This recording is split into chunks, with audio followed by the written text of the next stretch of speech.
శ్రీ శ్రీ మాతా నిమిషాంబికా దేవాలయము బోడుప్పల్ పెంటారెడ్డి కాలనీ. అమ్మవారు సోమక్షత్రియుల కులదైవము. పూర్వకాల చరిత్ర చూసుకున్నట్టయితే మనకు ముక్తాముని అనేటువంటి మహాముని అమ్మవారు అంశచే పుట్టినటువంటి వాడు. ఆ ముని ఘోరమైన తపస్సు చేస్తున్నప్పుడు ఆ రాజ్యాన్ని పరిపాలించేటువంటి రాజులు ఆయన దగ్గరికి వెళ్ళి, అయ్యా మేము ఒక యాగాన్ని చేస్తున్నాము, మా యాగాన్ని సంరక్షించండి అన్నాడు. అప్పుడు ముక్తాముని సరే అని చెప్పేసి ఆ యాగ సంరక్షణం వెళ్ళాడు. యాగాన్ని సంరక్షిస్తున్న సమయంలో ఆ రాక్షసులు చేస్తున్నటువంటి విధ్వంసాన్ని భరించలేక తన శిరస్సును దాంట్లో ఛేదన చేసుకోవడానికి హోమగుండం దగ్గరికి వెళ్ళి ఛేదన చేసుకుంటుంటాడు. ఆ క్షణంలో హోమకుండం నుంచి అమ్మవారు ఉద్భవించింది. అక్కడ ఉన్న వాళ్ళంతా కూడా నిమిషంలో వచ్చిన అమ్మవారు నిమిషాంబిక అన్నారు. అప్పటి నుంచి అమ్మవారి పేరు నిమిషాంబికగా నానుడి ఉంది. తదనంతరం అంటే ఈ దేవాలయం భాగ్యనగరంలో సోమక్షత్రియులు వాళ్ళు ఈ దేవాలయాన్ని నిర్మించాలని 2000 సంవత్సరంలో స్థలం తీసుకొని 2006లో ప్రతిష్ఠ చేశారు. ప్రతిష్ఠ చేసే నాటికి అమ్మవారు ఆగ్నేయ భాగంలో ఉత్తరాభిముఖంగా ఉద్భవించింది. ఆగ్నేయ భాగము అంటే హోమకుండం నుంచి వచ్చినట్టుగా మనకు. మరి నిజానికి హోమకుండంలో ఆగ్నేయ భాగంలో ఎవరు ఉంటారు అంటే మన ఇంట్లో మనందరం చెప్తాం అన్నపూర్ణ తల్లి ఉంటుంది అని. మరి నిమిషాంబిక ఎవరు అంటే పార్వతీదేవి, దుర్గాదేవి. ఎలా చెప్తారండి అంటే ఓం దుర్గే మహేశ్వరి గిరీంద్ర కుమారి నారాయణి త్రిపుర సుందరి. ఆ శ్లోకాన్ని ఆధారంగా చేసుకొని పార్వతీ దుర్గా 2 రూపాలను మనం పూజిస్తూ ఉన్నాం. ఒక రకంగా అన్నపూర్ణ కూడా ఉంది. ఎందుకు ఆగ్నేయ భాగం. తర్వాత ఈ దేవాలయంలో విశేషించి 16 ప్రదక్షిణాలు చెయ్యాలి అంటారు. ఎందుకయ్యా బాబు అంటే అమ్మవారు నిమిషంలో కోర్కెలు తీర్చే అమ్మవారు. ఆమె షోడశ రూపిణి అంటే 16 రూపాలకు అధిపతి అయినటువంటి అమ్మవారు. ఆ అమ్మవారికి నిమిషంలో కోరిక కోరుకొని 16 ప్రదక్షిణాలు చేయాలి. చేసినట్టయితే పార్వతీదేవి అనుగ్రహం మరియు దుర్గాదేవి అనుగ్రహం ఉంటుంది. అంతేకాకుండా ఎప్పుడైతే ఈ దేవాలయంలో ప్రదక్షిణం చేస్తుంటామో ఒక ప్రత్యేకత ఉంది. అమ్మవారికి నువ్వు ప్రదక్షిణం చేస్తుంటే నైరుతి భాగంలో మహాగణపతి మనం చూస్తుంటాడు. ఓహో పార్వతీ పుత్రం వినాయకం, ఓహో వీళ్ళంతా అమ్మ దగ్గరస్తాడు. తల్లిదంకా రానియకుండా 21 నిమిషంలో మన కోరికలను నెరవేరుస్తాడు. మరి నెరవేరగానే మనం ఏం చేయాలండి అంటే 21 నిమిషంలో కానీ 21 రోజులో కానీ మన కోరిక నెరవేరుతుంది. నెరవేరితే ఏం చేయాలి అంటే 108 ప్రదక్షిణాలు చేయాలి. ఎందుకండి 108 అంటే ఇప్పుడు నిమిషంలోనే కోరుకున్నాం. మరి మిగతా కోరికలన్నీ ఎలా తీరాలి అంటే 108 ప్రదక్షిణాలు చేసినప్పుడు తీరుతాయి. అంతేకాకుండా ఈ అమ్మవారికి తెలంగాణ సాంప్రదాయంలో ఓడిబియ్యం సమర్పించడం ముఖ్యం. ఈ ఓడిబియ్యము రాత్రి సమర్పించకూడదు, ఉదయమే సమర్పించాలి. ఓడిబియ్యం కూడా ఒక్కళ్ళే సమర్పించాలి, 5గురు సమర్పించడానికి వీల్లేదు. ఆ విధమైనటువంటిది ఓడిబియ్యాన్ని సమర్పించాలి. అంటే మనస్సులో కోరిక కోరుకోవాలి, 16 ప్రదక్షిణాలు చేయాలి. కోరిక నెరవేరితే 108 ప్రదక్షిణాలు చేయాలి. ఇక్కడ చాలా విశేషం. ఈ యొక్క అమ్మవారి దేవాలయంలో కోరికలు నెరవేరుతున్నాయనడానికి నిదర్శనం ఏంటంటే వస్తున్నటువంటి భక్తులను చూస్తేనే మనం చెప్పచ్చు 108 ప్రదక్షిణాలు చేస్తున్న వాళ్ళు.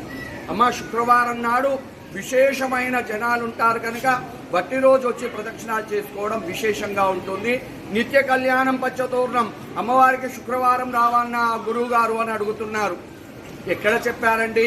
నిత్య కళ్యాణం పచ్చతోరణం రోజు కూడా అమ్మవారిని దేవుళ్ళను ప్రతినిత్యం ఆస్వాదిస్తేనే మనం విజయం పొందుతాం. కనుక రోజు రావచ్చు, అమ్మవారిని దర్శనం చేసుకోవడంలో తప్పులేదు. రోజు కూడా దర్శనం చేసుకోవచ్చు. విజయోస్తు, అఖండ విజయ ప్రాప్తిరస్తు. మాతా నిమిషాంబికా దేవత పరిపూర్ణతానుగ్రహ సిద్ధిరస్తు. తదాస్తు.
విశేషించి 16 ప్రదక్షిణాలు చెయ్యాలి అంటారు. ఎందుకయ్యా బాబు అంటే అమ్మవారు నిమిషంలో కోరికలు తీర్చే అమ్మవారు. ఆమె షోడశ రూపిణి అంటే 16 రూపాలకు అధిపతి అయినటువంటి అమ్మవారు. ఆ అమ్మవారికి నిమిషంలో కోరిక కోరుకొని 16 ప్రదక్షిణాలు చేయాలి. చేసినట్టయితే పార్వతీదేవి అనుగ్రహం మరియు దుర్గాదేవి అనుగ్రహం ఉంటుంది. అంతేకాకుండా ఎప్పుడైతే ఈ దేవాలయంలో ప్రదక్షిణం చేస్తుంటామో ఒక ప్రత్యేకత ఉంది. అమ్మవారికి నువ్వు ప్రదక్షిణం చేస్తుంటే నైరుతి భాగంలో మహాగణపతి మనం చూస్తుంటాడు. ఓహో పార్వతీ పుత్రం వినాయకం, ఓహో వీళ్ళంతా అమ్మ దగ్గరకు వచ్చా, వీళ్ళ కష్టాలను విఘ్నాలను తీసేవాడి నేను అని ఆయన డ్యూటీ ఆయన చేస్తాడు. తల్లిదంకా రానియకుండా 21 నిమిషంలో మన కోరికలను నెరవేరుస్తాడు. మరి నెరవేరగానే మనం ఏం చేయాలండి అంటే 21 నిమిషంలో కానీ 21 రోజులో కానీ మన కోరిక నెరవేరుతుంది. నెరవేరితే ఏం చేయాలి అంటే 108 ప్రదక్షిణాలు చేయాలి. ఎందుకండి 108 అంటే ఇప్పుడు నిమిషంలోనే కోరుకున్నాం, మరి మిగతా కోరికలన్నీ ఎలా తీరాలి అంటే 108 ప్రదక్షిణాలు చేసినప్పుడు తీరుతాయి. అంటే మనస్సులో కోరిక కోరుకోవాలి, 16 ప్రదక్షిణాలు చేయాలి. కోరిక నెరవేరితే 108 ప్రదక్షిణాలు చేయాలి. ఇక్కడ చాలా విశేషం. ఈ యొక్క అమ్మవారి దేవాలయంలో కోరికలు నెరవేరుతున్నాయనడానికి నిదర్శనం ఏంటంటే వస్తున్నటువంటి భక్తులను చూస్తేనే మనం చెప్పచ్చు 108 ప్రదక్షిణాలు చేస్తున్న వాళ్ళు. అమ్మ శుక్రవారం నాడు విశేషమైన జనాలు ఉంటారు కనుక బట్టి రోజు వచ్చి ప్రదక్షిణాలు చేసుకోవడం విశేషంగా ఉంటుంది.